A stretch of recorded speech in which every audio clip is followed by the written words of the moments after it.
peuple... Ah, mort, Louis Croivet bâton. Ah, mort, Louis Croivet bâton. Ah, mort, Louis Croivet. Il sait pas lire Henri XVI, il est naze. C'est naze, toi. Voilà, attendez. Là, j'explique depuis le début, c'est simple. Écoutez-moi les enfants, c'est pas Henri XVI, c'est pas Louis Croivet machin truc bidule, hein?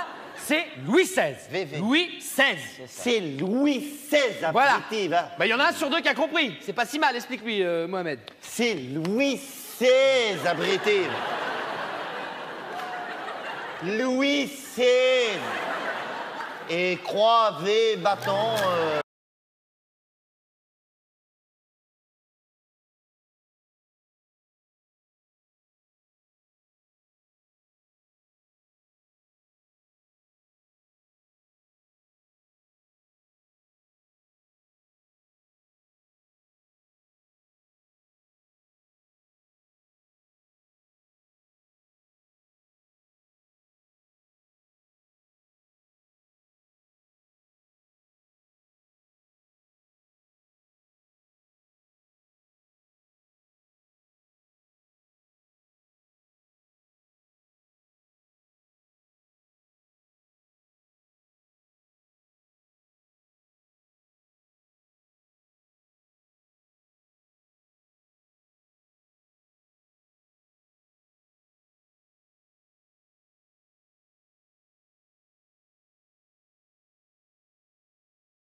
Messieurs, demain à l'aube, nous passerons le Niémen et entrerons en Russie.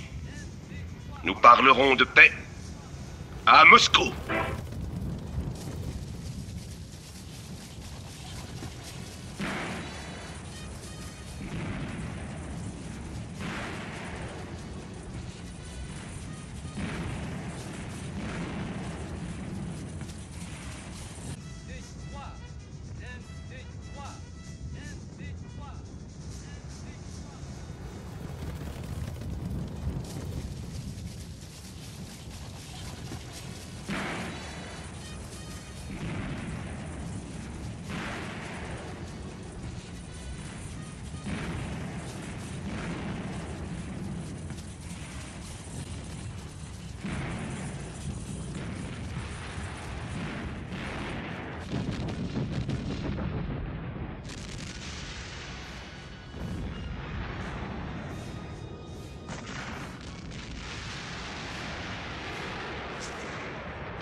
На пехоте с картечью! Заряжай!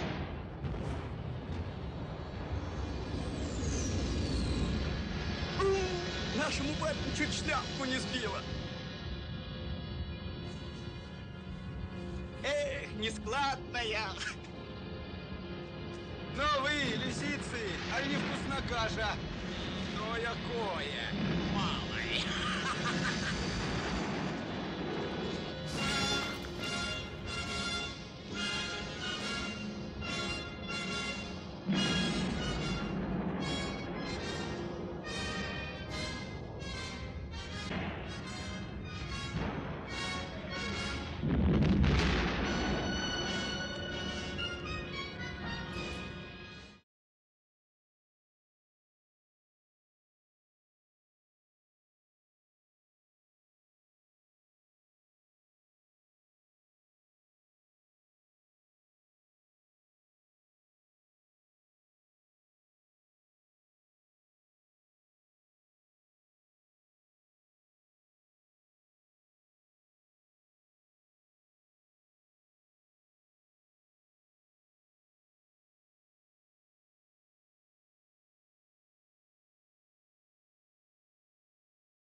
Près du 20 mai 1802, décidé de rétablir l'esclavage. Il fallait rétablir l'ordre dans les colonies.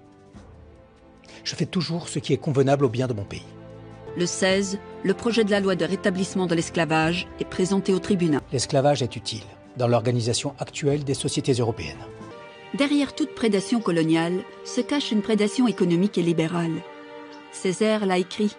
Saint-Domingue est à l'économie de la France du XVIIIe siècle ce qu'est l'Afrique tout entière pour l'économie française du XXe siècle. Saint-Domingue représente les 2/3 du commerce colonial. C'est la perle des Antilles parce que c'est une économie sucre et café qui est devenue fondamentale dans la consommation des Européens. Saint-Domingue est devenu, a conforté sa place de premier producteur mondial de sucre. Sans le commerce colonial, sans la réexportation de produits coloniaux, le commerce français est déficitaire de façon structurelle. Un esclave tombe, un autre prend sa place. L'Europe qui se dit chrétienne et civilisée torture sans relâche, sans pitié, en Amérique et en Afrique, des peuples qu'elle nomme barbares et sauvages. Elle a apporté chez eux la crapule, la désolation et l'oubli des sentiments de la nature. Tout ça pour se procurer de l'indigo, du sucre, du café. Pour mettre au crédit du christianisme cette affaire-là, c'est-à-dire qu'il y a quand même des gens conscients qui sont des ecclésiastiques et qui ont dit non. De pensée est en train de naître. Il a pris sa source au cœur même de la France des Lumières. Un mouvement qui va donner naissance à ce que l'on appelle aujourd'hui le racisme. Ça a été prêt pour comprendre que les idées de liberté et d'égalité ont été dangereusement propagées vers nos colonies lointaines. Dans ces contrées, la différence entre l'homme civilisé et celui qui ne l'est pas exigeait d'établir des lois spéciales. Autrement dit, pour Bonaparte comme pour tant d'autres en 1802, les acquis de la Révolution, la Déclaration des droits de l'homme et du citoyen, ne doivent pas s'étendre à la Martinique, à la Guadeloupe, à Saint-Domingue, ni à toutes les colonies françaises. À la Révolution française, l'Assemblée nationale de 1790 réaffirmera par 2 fois la légalité de l'esclavage. Et ce n'est que confronté à la révolte des esclaves des colonies et de Saint-Domingue notamment, que la Convention décrète son abolition en 1794. Les esclaves se sont donc en quelque sorte libérés eux-mêmes. Toujours dominés par les maîtres, certains continuent la lutte clandestinement. D'autres, mulâtres ou libres de couleur, sont devenus des officiers de l'armée française, des serviteurs de la France, autre grande figure de l'histoire. Il s'appelle Toussaint Louverture.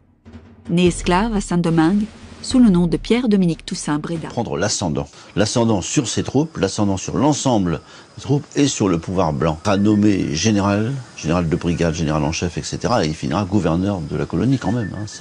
C'est un poste extrêmement élevé, impensable évidemment, pour un noir.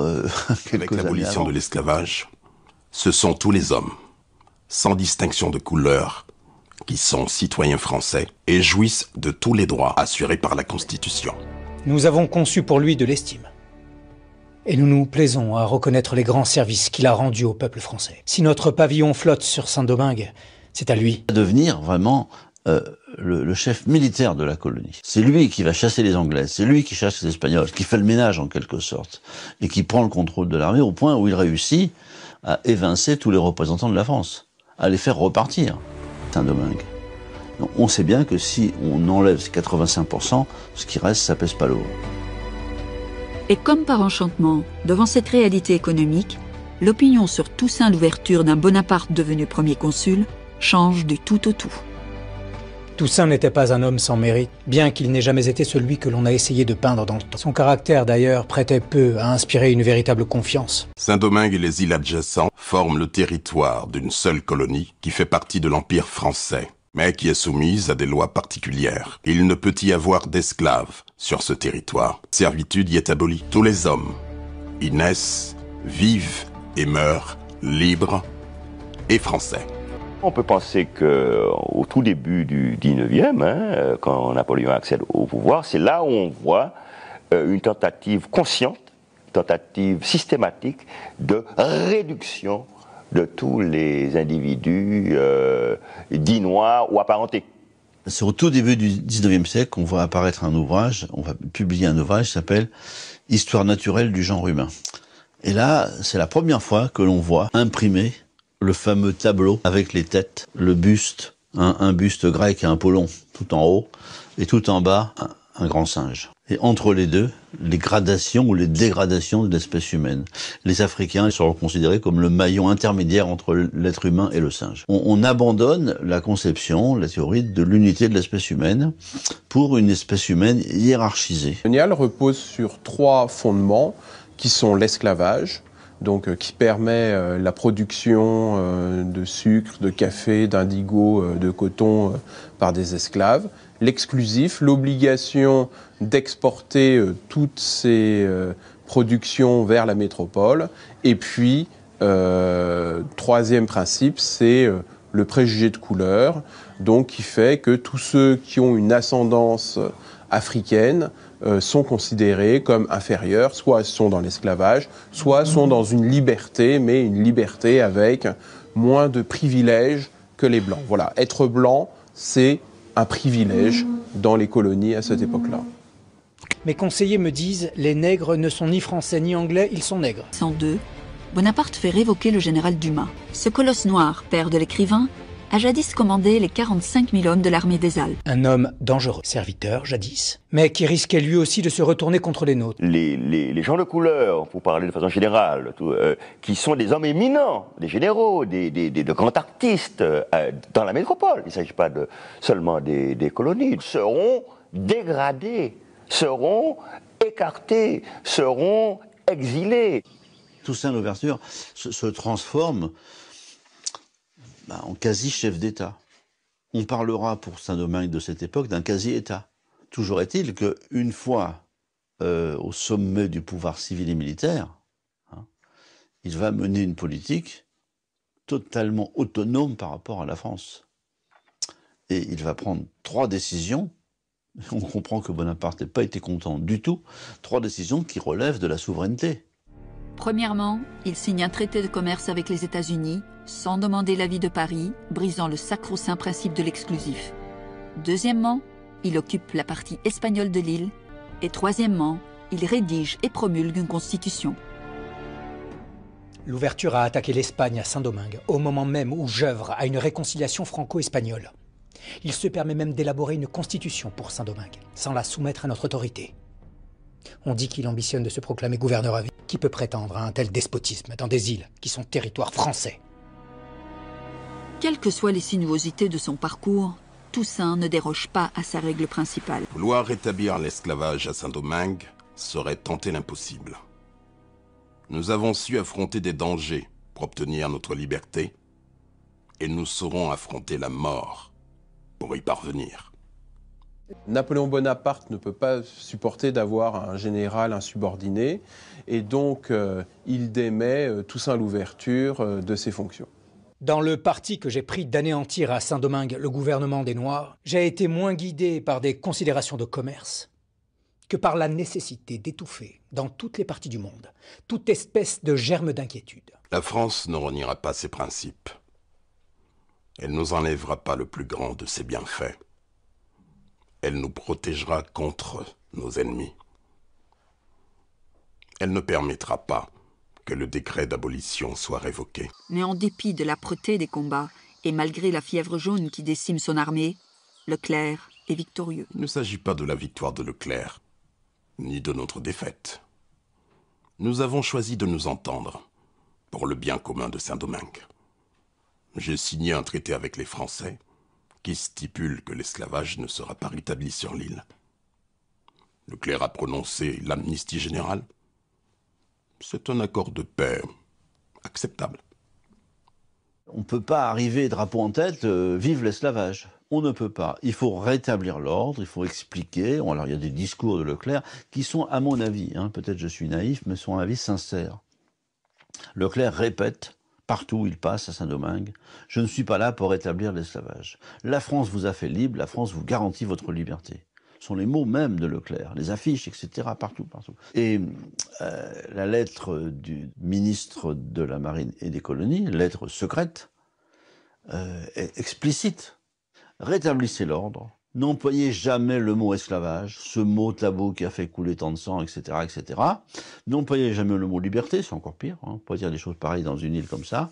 Rétablissez l'ordre, remettez les Noirs sous l'autorité légitime de leur maître, donc remettez-les au travail dans les plantations, sans en faire des esclaves, et ils verront d'eux-mêmes que l'autorité paternelle des maîtres est bien meilleure à l'anarchie qu'il y a actuellement.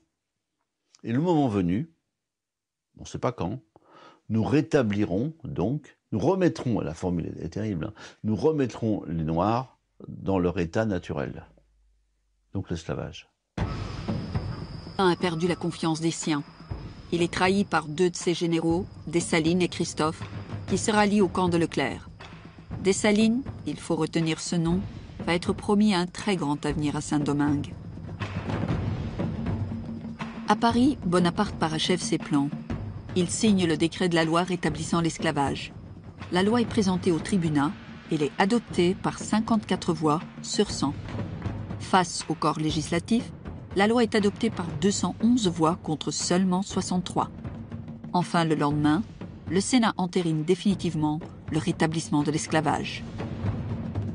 L'esclavage est officiellement rétabli en France et aucun des protagonistes de Saint-Domingue ne le sait encore. La loi est votée le 20 mai. Le 7 juin, Leclerc fait arrêter Toussaint Louverture. Celui que l'on a surnommé le Spartacus noir, sa famille et ses proches sont conduits par les soldats sur le navire Le Héros. C'est la déportation vers la France. Triste ironie de l'histoire, c'est un 14 juillet que Toussaint arrive à Brest. Toussaint déporté, la Guadeloupe reprise et remise au fer, Leclerc maître en Haïti, avec sous ses ordres les officiers noirs Dessalines et Christophe, la stratégie de Bonaparte semble avoir trouvé un dénouement victorieux. Mais Bonaparte veut plus. Il s'agit bien de réduire toute opposition à néant. Et Leclerc entame avec la complicité des ralliés Dessalines et Christophe une véritable guerre de terreur. Désarmer les rebelles, chasser les marrons, exiler les réfractaires. J'ai écrit à Leclerc qu'avant septembre, je comptais bien qu'il renvoie tous les généraux noirs. Il ne faut plus souffrir aucun noir ayant le grade au-dessus de capitaine dans l'île. Sans cela, nous n'aurions rien fait. Et une immense et belle colonie serait toujours sur un volcan et n'inspirerait de confiance ni aux capitalistes, ni aux colons, ni au commerce. Mais le vent tourne, et le rêve saint-domingois de Bonaparte va bientôt s'effondrer. Leclerc se meurt de fièvre jaune. Sentant sa fin proche, il a pris soin d'informer Bonaparte de ne surtout pas nommer Rochambeau, un de ses officiers les plus zélés, à sa place. En dépit de tous ses crimes, Leclerc a la lucidité de croire qu'il faut impérativement garder les officiers noirs dans l'armée régulière bonapartiste. Rochambeau, lui, est un fou furieux, un raciste et un tueur. La nouvelle du rétablissement de l'esclavage en Guadeloupe se répand à Saint-Domingue comme une traînée de poudre. Dessalines et Christophe, les officiers noirs ralliés, finissent par comprendre la duplicité de Bonaparte et ses véritables ambitions. Ramener les Noirs à l'état d'esclaves. C'est la fin des illusions, le renversement décisif. Dessalines et Christophe prennent la tête de la rébellion. La guerre contre Rochambeau durera plus d'1 an. Autre tournant cette même année 1803, les Anglais rompent le traité de paix d'Amiens. Leur flotte a repris position dans les Caraïbes. Il aurait été bien trop risqué d'envoyer le moindre renfort à Rochambeau. Rochambeau et ses hommes sont désormais sans relève possible. Le 16 novembre 1803, Dessalines et 27 000 hommes assaillent la ville du Cap et le fort de Vertières où Rochambeau s'est retranché. Dessalines donne l'assaut. Il durera 10 heures. Il y aura près de 2000 blessés et plus de 1500 soldats tués. Rochambeau finira par capituler. C'est la plus grande bataille des Caraïbes. Elle ne figure dans aucun livre d'histoire de France. Le 1er janvier 1804, Dessalines se fait sacrer empereur du premier État indépendant haïtien. Saint-Domingue devient Haïti, symbole de la résistance. Une île non libérée par les Lumières ou par les lois abolitionnistes, mais par les descendants d'esclaves eux-mêmes.